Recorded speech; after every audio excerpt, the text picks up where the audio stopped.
This is Daily Blast Live. We're talking about what you're talking about. Get real. No. This Just is stop. a sham. It's finally here. Drum roll. Oh, welcome to DBL. Everybody feeling good this happy hump day? Happy good. hump day. How you feeling? I feel really good. You look great. Your birthday was yesterday. You celebrated. We did. We celebrated with the kids in the morning and the afternoon, and then Mark and I had our date night last night. We haven't had a date night since January, so it was fabulous. That's good. What'd you guys do? We went to Quality Italian. Beautiful. And we had a long, beautiful dinner. And in case Is you that guys what don't we're know, calling it? Mark's birthday is also Yep, yesterday. They have the exactly. same birthday. Yeah, it was lovely. awesome. Lovely. Hashtag Thank you for all the well wishes. Did I ever tell you my grandparents' birthday? Had the same. You Same did. birthday, My yeah. grandparents are Very- the same yeah. too. It was meant to be. That's really interesting. That's really weird. I know. Oh, okay. All right. Let's get to it. I am Sam in for Jeff. Sam, I am. That's Sam. normally reserved for the bathroom mirror 10 times. I am Sam. I am Sam. All right. Oh my gosh, I feel like I am Ron Burgundy. Okay, Blake Lively stunned at the premiere of her new movie, It Ends With Us. She appeared on the red carpet with her husband, Ryan Reynolds, who wore an olive green suit and matching pink rose on his lapel. Ryan's Deadpool and Wolverine co-star also showed up. Some people joke that Blake was crashing Ryan's date with Hugh. He's become a third wheel. Yes. Blake also revealed she was wearing Britney Spears' actual dress that she wore to Milan Fashion Week back in 2002. Watch. It is Britney's actual dress. It's her actual dress. Yes. I know. Oh my God, it's like just in time for the bio. it should be in the Smithsonian or the Met. I know, But how it's do you on me. I feel so lucky. Okay, so apparently she's a huge Brit fan. And she kept going on and saying, Britney worked so hard, I wanted to represent her, and the butterfly is a big part of my character who does metamorphosis in this movie. It ends with us. It looks good if you're a rom-com girl. It looks good. I mean, look at her loving Taylor Swift, loving Britney. She's a girl's girl. She is. She straightens crowns. I dig it. Yeah, I dig it. Okay, so speaking of crashing dates, Ryan Reynolds actually crashed an interview with the actor who plays Blake's love interest in It Ends With Us. Here's how it all went down. Let's dive in, shall we? How do you explain that? Is it genetics? You have some sort of like low-angle squat routine to pop that region in that way? I mean, what's going on here, man? Are you smuggling pumpkins? Got a couple of small pumpkins there? My heart is beating like crazy right now. Ryan? Yep. You want to take a break? From Blake? Sure.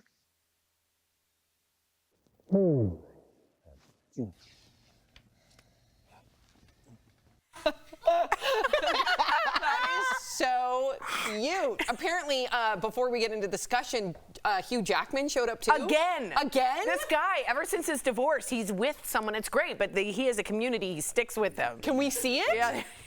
You do understand you can't even get into preschool unless And not only did Hugh Jackman show up, so did Ryan Reynolds' mother, who showed up. I think we have a clip of that. Take a look. Well, it's not every day the mother-in-law of the leading lady gets to interview the love interest, and the man trying to replace my sweet little gummy bear, Ryan. It says Ryan would love to have a new dad to have a catch. And I think he could really use a man in his life. Ms. Reynolds. Call me Blake. Oh, I could blow your mind, dog. I'm living for this. It's Whether great. it was staged or not, I'm living for it. Of course, it better be staged. And what we're looking at is, I feel like, the next step in movie promotion. Yeah. Yeah. I don't think Cross. it's just going to be, because usually it used to be when everybody went to the movie theater, you looked at the previews, everybody talked. I think I'm going to see that. I'm not going to see that. And those days are gone. But here we are. There are audible laughs in our studio from people that are inundated with entertainment.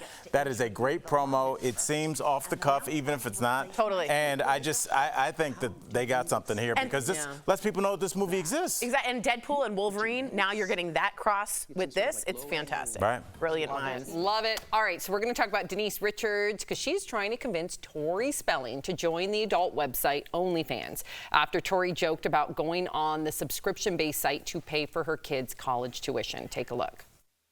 We have nothing to lose. At our age, people want to see us. I already have it out there because I did Playboy. You're out there. They're not. They're not. Oh. well, you might as well have them out there. And you know what? After At the our third age, boob job, because well, whatever. yeah, At our I hate age, them right I'm now. like, if someone wants to see my and see me naked, I'm like, thank you. Where was this Denise Richards when she was on Real Housewives of Beverly Hills? I know. Where was she? Because had she just been honest, that's the thing. You're already on OnlyFans. People are going to feel some type of way about it. Most of us don't care. We really don't. Like, I'm sick of people shaming people for making adult decisions that really have nothing to do with you. And she's been on this site and she's making her money. And I wanted her to lean into what she was doing. Everybody wanted her to lean in. And as opposed to doing that, she backed away and acted like she was a victim and that she didn't know how to handle it. And she should have been doing that, and she still would have been making $2 million from Bravo each year. Just right. Bravo. I don't know. I see it differently. Oh, okay. Well, let me first hold your opinion, because I'm going to give you some other older stars who have also joined the site. So there is model Carol Alt, who is 63, and she said that she likes the fact that she has control over the images that she posts.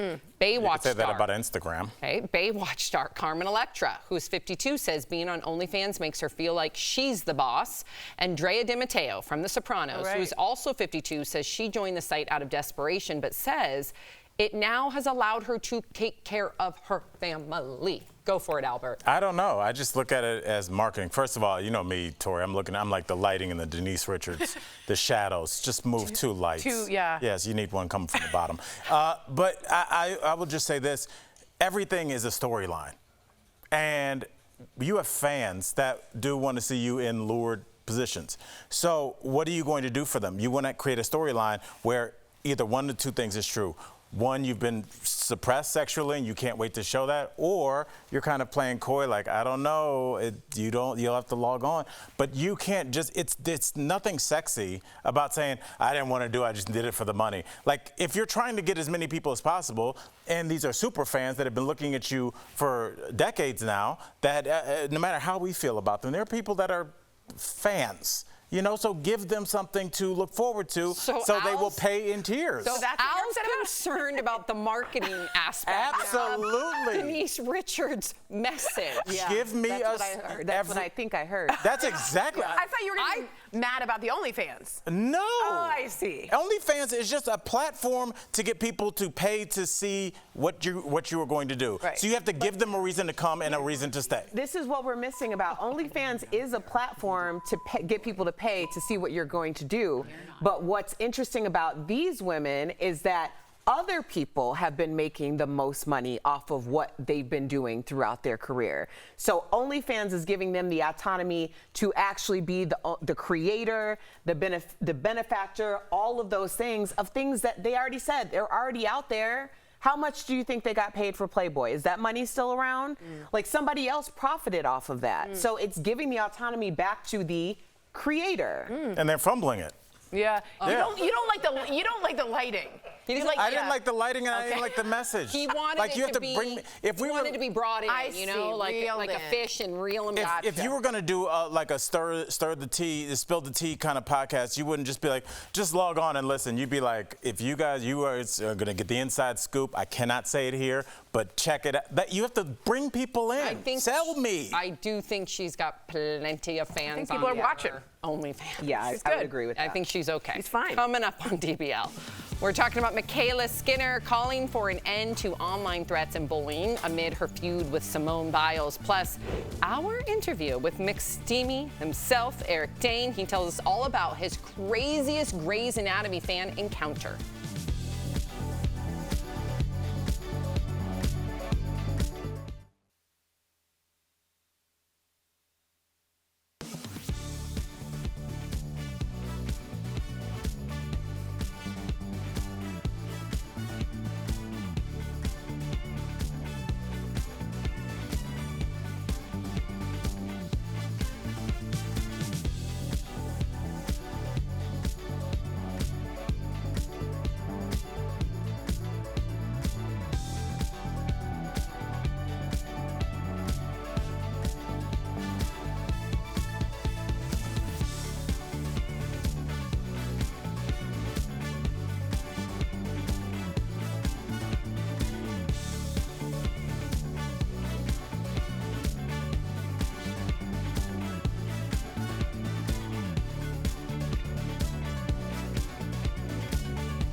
Welcome back to DBL. We do have an update on a story that we talked about last week. So the feud between Simone Biles and her former teammate, Michaela Skinner, who criticized some of this year's women's gymnastics team. Now Skinner has posted a video on Instagram calling on Simone's fans to stop harassing her. Watch. Sincerely hope that this topic wouldn't need to be revisited, but unfortunately things have really gotten out of hand lately, and it's one thing to disagree with me regarding something I have said or a point I was trying to make, but it's something else entirely when that turns into cyberbullying or even worse. Watching people cheer on the bullying, which has led to threats of physical harm to me, my husband, and our daughter, is disgusting. Now, she also asked Simone to, in her words, directly and publicly put a stop to the bullying. So what do we think of this? What do we think of what Michaela had to say, Tori? I think it's going to sound a little juvenile, but she started it, and I don't know. That should be being said in a vice principal's office. I know. I feel so stupid. But if you're going to publicly diss not Simone but her teammates and then not expect a reaction, is, I don't know, silly. I feel bad. Bullying's terrible. Cyberbullying's terrible. Of course, it should stop. But you don't poke someone when she's on the biggest stage of highest stakes. She's going to react, and she was allowed to react. And I don't know. Now it's her responsibility to take care of the mess that this other person started. It's a little, I don't love. Erica? I think that when Michelle Obama said, when they go low, we go high, everybody think we still listening. And I love you, Michelle Obama. I really do. It's just sometimes it's not the appropriate response. Yeah. And I think sometimes people don't anticipate that certain people are going to have a response to their disrespect. And my thing is always, I'm not going to apologize for my response to your disrespect. That's right. I'm also not going to apologize that my response, even if I'm giving it to you how you're giving it, gives you a worse result than it gave me. I was minding my own business. Simone Biles was minding her own business. You started it, and now you want to play victim, and now she's supposed to be the villain.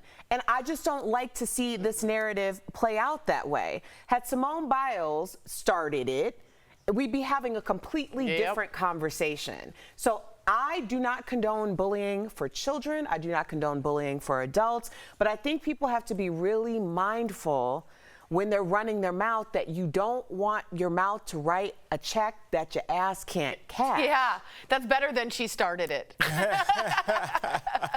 Woo, good conversation. Now, before we go, you might want to close your eyes, Tori. Oh, no. Yes, it does have to do with one of your biggest phobias, fears. There's another picture that's making a big splash at the Olympics. A whale. For some reason, Tori's afraid of whales. A whale crashed a women's surfing event in Tahiti. It breached the water while the surfers looked on. Gorgeous. No one was hurt. I give that whale a 10.0. Why would I just don't understand how people are in the water. Sorry, Tori, but I mean, I guess it's to your point. What are you doing? Like, I don't like being in the ocean. He doesn't like anything I don't in the think water. humans should be in there. You're upset about these Olympic caliber surfers who are Do you think that whale knows it's the Olympics? The whale's I'm not getting in showing there. itself. Whale looks good. That's insane. Coming up on DBL. Go to the pool at the Hampton Inn. Oh my gosh, we're talking with actor Same water. Dane. He's telling it's not the same water. water. One sea salt ocean. You know what? One has no whales in it. Okay. All right. We're going to talk all about race. He's telling us all about racing motorcycles in his new movie. Stay tuned.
Welcome back. You know him from his iconic roles as Dr. Mark Sloan on Grey's Anatomy and Cal Jacobs in Euphoria. Now Eric Dane is starring in a new action-packed movie about the exciting and dangerous world of motorcycle racing.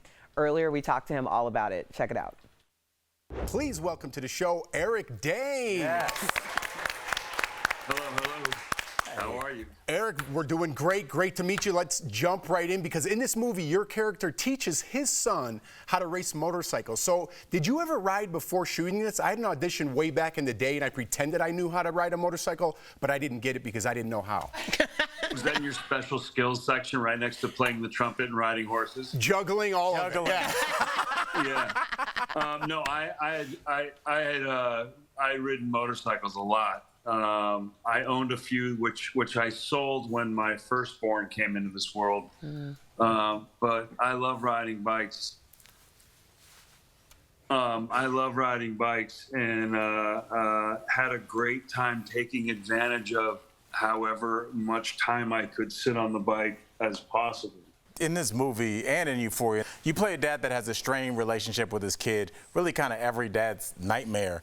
So as a father in real life, is it hard and emotionally challenging for you to play parts like this? Because it's hard for me to watch, if that sounds strange. No, I get it. Yeah, no, it is tough. I mean, it's therapeutic in a way too, but it is difficult because, while none of these dynamics fortunately hit close to home for me. I understand where they come from and how they come about. So sometimes you take your work home with you, and sometimes once they yell cut, that's it. But sometimes you take your work home with you, and it's heavy. Yeah, man. So, well, you have actually played a bunch of antagonists throughout your time. So do you go for these roles or do they find you? Because I find like they're usually the most interesting character. When I started working on Euphoria in 2020, I believe, when that first season launched, I got a lot more opportunities playing the kinds of roles that you hadn't seen me play prior to Euphoria. I just wasn't getting those roles. I think people saw me in a certain, as a certain person, and that was it. And Euphoria opened up the door for, some opportunity to change it up a little bit. Well, speaking of certain roles, here I come with the obligatory Grey's Anatomy question, so please bear with me. I have to know, though, what's the craziest McSteamy fan encounter that you've ever had over the years? Because fans are still very passionate when it comes to Team McDreamy or McSteamy. Please don't mention my letters to you. I had a weird fan encounter at the Indianapolis 500 in 2007, and this woman ran up to me and latched onto me and said, "Take a picture, take a picture." And I was like smiling with her, thinking that she had like a friend or partner or significant other ready with a camera to take a picture. Right. And she grabbed onto me and she was just asking for anybody to take a picture. Any random person to take a picture. It was a general request. Yeah. It was a general request for any stranger to take a picture, and she wasn't letting go. Before we let you go, we brought up your character in Euphoria earlier, so we have to ask. HBO recently announced season 3, congratulations, would start filming in January. Are you excited to see what's next for Cal Jacobs? I'm always excited to see what's next for Cal Jacobs. Cal gets some very interesting stuff to play, and I'm sure Sam will come up with something amazing. We shall see, but I'm super excited that the show is back. I know there's a big appetite for it out there, and the fans are very loyal. So I'm happy that we're going to be able to bring another season to everyone. We love it, man. Congrats again. Thanks for joining us today. DBL Nation, be sure to watch One Fast Move out August 8th on Prime Video. Thanks again, Eric. Thank you. We'll be right back, everybody. Take it easy.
Welcome back to DBL. So baths aren't just for the evenings anymore. Did you know this? Get this, a new study has found that taking a bath in the morning is good for your muscles and helps your mind focus so you are ready for the day. Would any of you, because for me, it relaxes me and I get sleepy, so I may have to try it. I've thought about this and I figured out the perfect weekend. It's a weekend when your spouse and/or preferably both your kids are not there, and you get one of those. You get like 3 days a year. That day is just for you. I like it. You know, just there's only a Set few the for an tone. adult. Yes. Yeah, and you're just like, I'm not doing anything today. Yeah. No phone calls, no emails. You start with a bath and set the tone. You sold me. Yeah. Marketing, Al Jackson. That's I love baths. No matter what your morning routine looks like, you can get your bathtub in shape by calling Jacuzzi. They can help you do it the right way. Jacuzzi offers an unmatched, stress-free remodeling process. Call 800-996-0017 or visit jacuzzibathremodel.com. So no longer Al Fashion Jackson or Dr. Al Jackson, it's Al Marketing Genius Jackson. There we go. It rolls off the tongue. Got it.